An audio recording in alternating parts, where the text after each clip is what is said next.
What would you do if someone built a $6 million mansion on your land? That's exactly what happened to David Carter.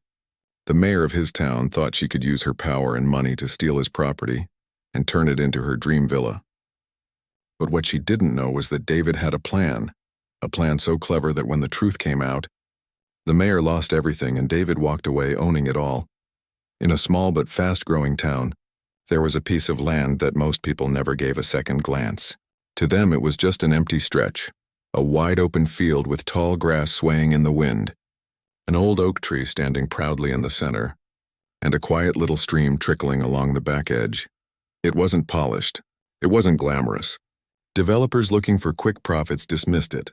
Shoppers, workers, and even children passing by barely noticed it.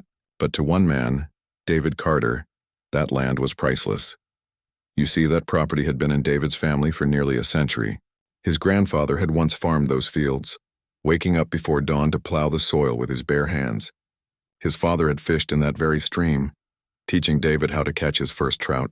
And as David grew older, he realized this patch of earth wasn't just land. It was history, legacy, and bloodline all woven together. People often told him to sell. "David, the market's hot. Developers will pay big money for this spot," they'd say. Real estate agents called it prime property. Investors whispered about it as if it were hidden treasure, calling it gold. But no matter how much money they waved in his face, David stood firm. To him, no amount of dollars could replace the memories that lived in the soil of that land. And that's where Linda Shaw comes in. Linda wasn't just anybody. She was the mayor of the town, powerful, confident, wealthy, and used to getting everything she wanted. People respected her, but many also feared her. She moved with the air of someone who believed nothing was out of her reach, and when her eyes landed on David's property, she instantly decided, that's it. That's where my dream villa will stand. She didn't see a family's heritage. She didn't see years of love and sacrifice. All Linda saw was potential, a prime location on the edge of a rapidly developing neighborhood. To her, the old oak tree and the stream weren't symbols of history. They were design opportunities for a luxurious backyard view, and the way she thought about it was simple. I want it. And if I want it, I'll have it. It was that dangerous mix of power, pride, and greed that set the stage for a story no one in that town would ever forget. Instead of walking up to David like an honest person and making a fair offer, Mayor Linda Shaw chose a shocking and bold move. She acted as if David's land was hers all along. With her influence, her political power, and her endless connections, she began construction right on the very soil that belonged to the Carter family. At first it seemed small, almost harmless. Surveyors showed up, walking across the grass, jotting down notes, and driving stakes into the ground. David thought it was just some mix-up. Maybe the town was running new utility lines or planning a public project nearby. But then more workers arrived. They began marking corners, measuring boundaries, and stringing bright orange tape across the property. David grew uneasy. This is strange, he muttered to himself. But nothing could prepare him for what happened next. Within weeks, heavy trucks began to roll in. The rumble of engines shook the ground. Cement mixers turned. Steel beams rose into the sky. And before his very eyes, walls started climbing higher and higher. David rushed to the site and confronted one of the workers. "Excuse me, what are you doing on my land?" "This is private property." The worker barely looked up, wiping sweat from his forehead. "Sir, take it up with the mayor. She told us everything is approved." David's jaw dropped. Approved by who? He was the legal owner. This was his family's inheritance, their legacy. How could anyone approve building on his land without his consent? Determined to prove the truth, David went straight to the courthouse. He pulled out every document, every deed, and every record with his name on it. His lawyers confirmed it. He was without a doubt the rightful owner. On paper, the land was his and only his, but Mayor Linda was cunning. Using her position, she pushed through fake permits, carefully worded approvals, and paperwork that gave the illusion that everything was legitimate. To the average person, it looked official. To the workers, it looked lawful. Soon whispers spread through the town. "Did you hear? The mayor's building a $6 million villa on the edge of town." "Isn't that David Carter's property?" "Yeah, but what can he do?" "She's the mayor." Most people assumed David would give up. After all, who dares to fight City Hall, especially when City Hall is the person stealing from you? But David didn't give up. He didn't explode in anger. He didn't beg. He did something far more dangerous. He stayed quiet. And he waited. Months rolled by and the transformation was nothing short of breathtaking.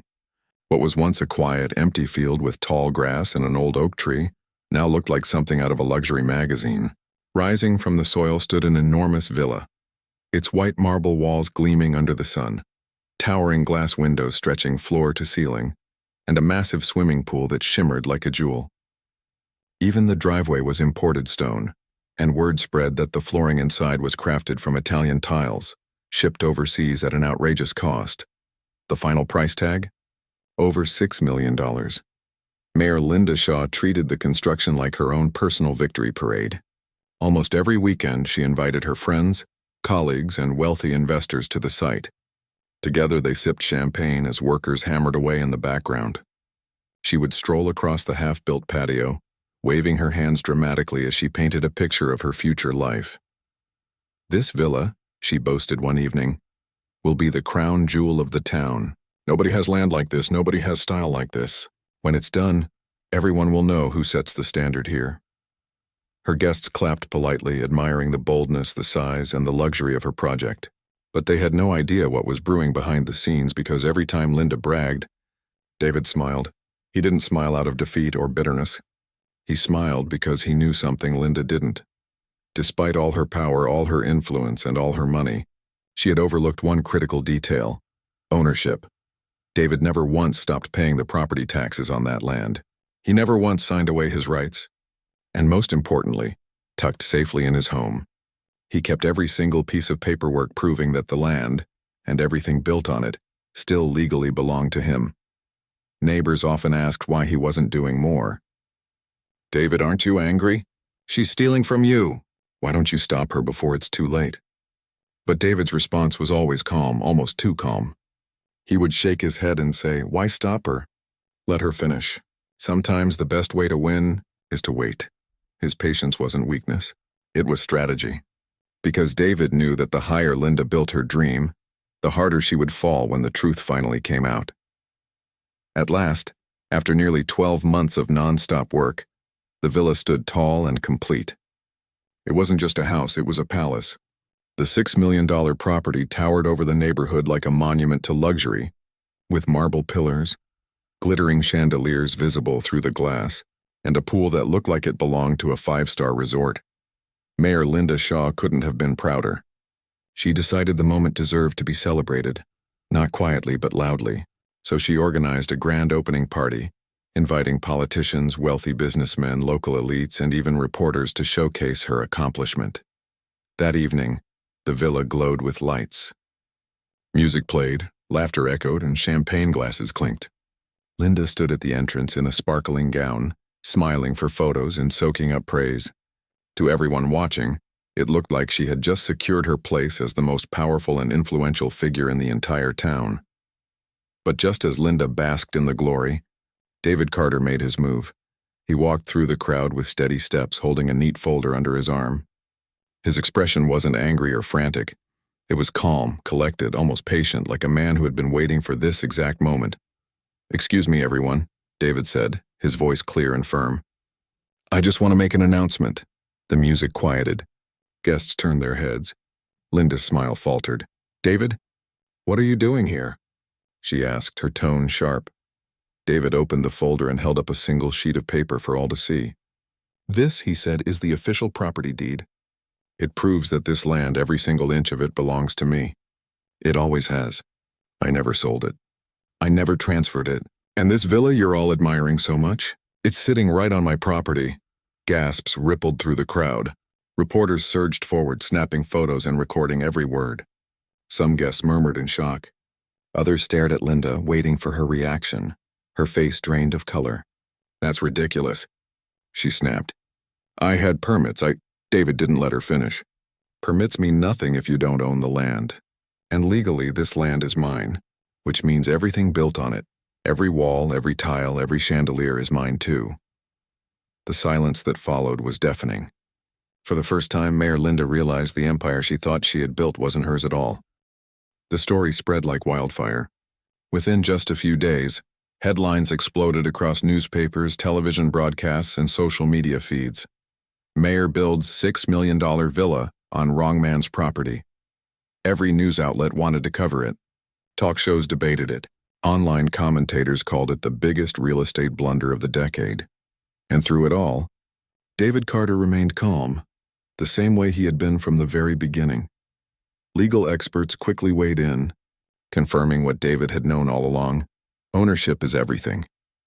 No matter how many permits Linda Shaw waved around, no matter how much money she poured into construction, she had built her dream home on land that simply did not belong to her.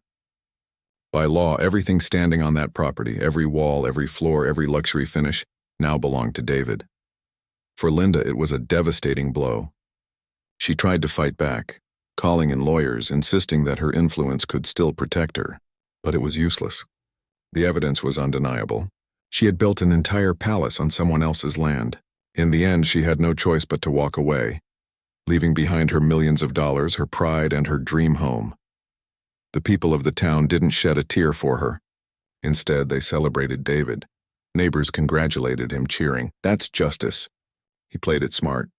He waited and he won.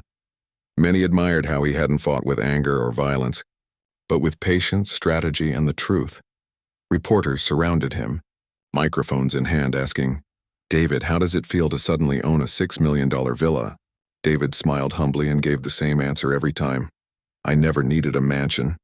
I just needed people to respect what's mine." His words struck a chord with thousands of people who watched the story unfold. To them, he became a symbol of quiet strength, proof that sometimes patience is the strongest weapon of all. As for Linda Shaw, her downfall was swift. Her reputation shattered. The scandal grew so big that she had no choice but to step down as mayor. For someone who once thought her power made her untouchable, it was a painful reminder that greed and arrogance always have a price. And David? He didn't gloat. He didn't throw parties in the new villa. He simply looked at the land his grandfather had farmed, the land his father had cherished, and said, "This land has always been my family's, and now, no one will ever forget it." If you enjoyed this story, make sure to hit that like button and subscribe to the channel for more powerful and inspiring stories. Don't forget to turn on the notification bell so you never miss the next one. Thanks for watching, and I'll see you in the next story.